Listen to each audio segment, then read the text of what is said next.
নি বা জয়েন্ট পেনে ভুগছেন? ফলো করুন এই 4টি উপায়। 1. ঝরিয়ে ফেলুন আপনার এক্সট্রা বডি ওয়েট। আইডিয়াল ওয়েটের থেকে আপনার বডি ওয়েট যদি বেশি হয়, এই এক্সট্রা লোডটা গিয়ে পড়ে আমাদের মাসেলসের ওপরে। আর আমাদের ব্যাড লাইফস্টাইলের জন্য আমাদের বডিতে এখন মাসেল গ্রো আপই হয় না, সুতরাং ওই এক্সট্রা ওয়েটটা গিয়ে পড়ে ডিরেক্ট বোনের ওপরে।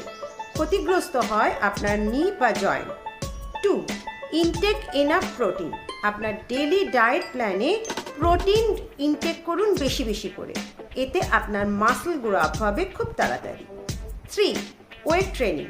ওয়েট ট্রেনিং নিয়মিত করলে ওয়েট লসের সাথে সাথে আপনার মাসল বিল্ড আপ হবে খুব ভালো। লাস্টলি বলবো, নিয়ম করে ভিটামিন ডি, B12 এবং ক্যালসিয়ামের চেক করুন। কোনোটা যদি আপনার শরীরে কমতি থাকে সেটা বাড়ানোর চেষ্টা করুন। ভালো থাকবে আপনার নি এবং জয়েন্ট।